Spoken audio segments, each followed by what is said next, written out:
E aí galera, tudo beleza? Vamos de 14º hoje, FGV 2017, Fundação Getúlio Vargas.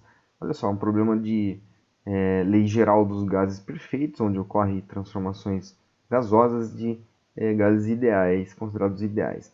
Ao ser admitido no interior da câmara de combustão do motor de uma motocicleta, o vapor de etanol chega a ocupar o volume de 120 centímetros cúbicos sob pressão de 1 atm e uma temperatura de 127 graus Celsius. Repare que essas são as condições iniciais do problema.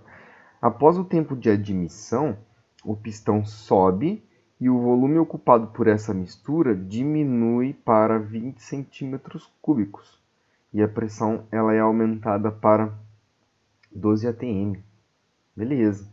Considerando a mistura de um gás sendo um gás ideal e desprezando perdas de calor devido à rápida compressão, a temperatura do gás resultante desse processo no interior da câmara passa a ser em graus Celsius de...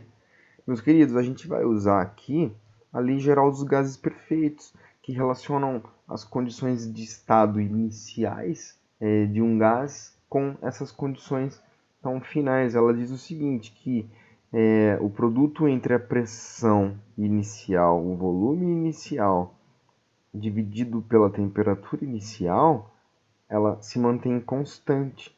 Ou seja, isso aqui vai ser igual a esse estado final.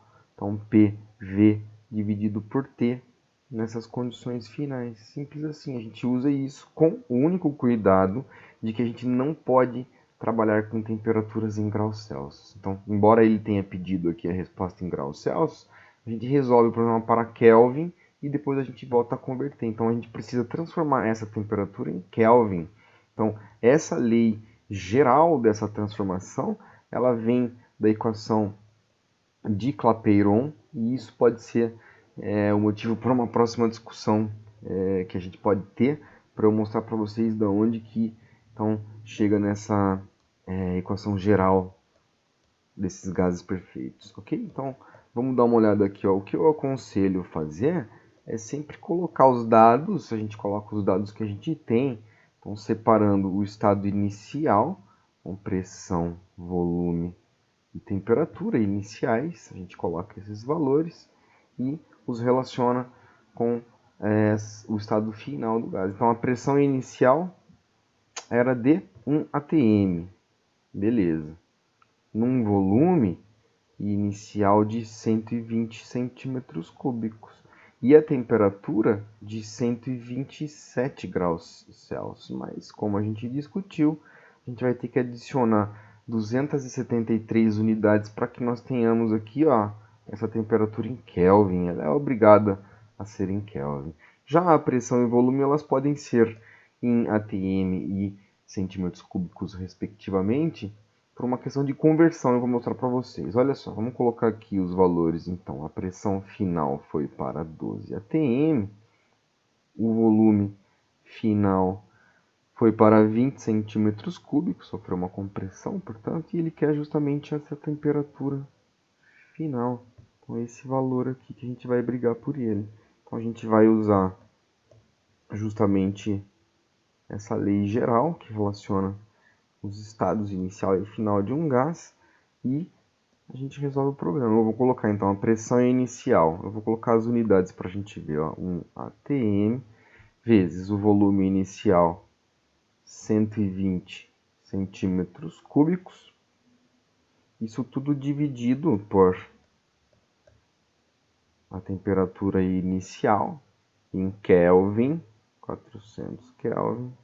Isso aqui, meus queridos, tem que ser igual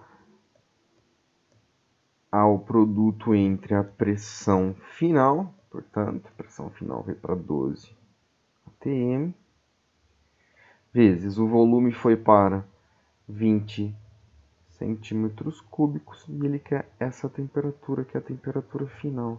Repare só que esse atm vai cortar com esse atm.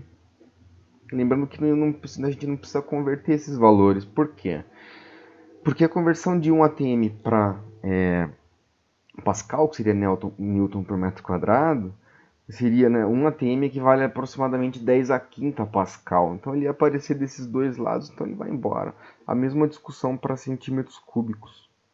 Então a gente não tem que se preocupar com essa unidade. Beleza, isolando esse TF, então a gente multiplica em cruz aí, vai ficar aqui TF é igual, já estou isolando, ó. Em cima a gente teria 12 vezes 20 vezes 400 dividido por 120. Então ficou uma conta muito fácil, né? Dá uma simplificada aqui, esses zeros, esse 12 vai embora com esse 12, 20 vezes 40, a gente tem aqui ó, 800 Kelvin, meus queridos. Porém, ele quer em graus Celsius, então a gente subtrai 273 unidades desse valor e chega aqui em 527 graus Celsius. E essa é a resposta do problema. Então é bem tranquilo esse problema. A única preocupação que a gente tem que ter é em converter aquela temperatura inicialmente para Kelvin para conseguir fazer essas contas e por fim a gente converte de novo e chega aí na alternativa C. Eu deixo aqui um abraço a vocês, desejo um ótimo final de semana e a gente se vê amanhã. Até já!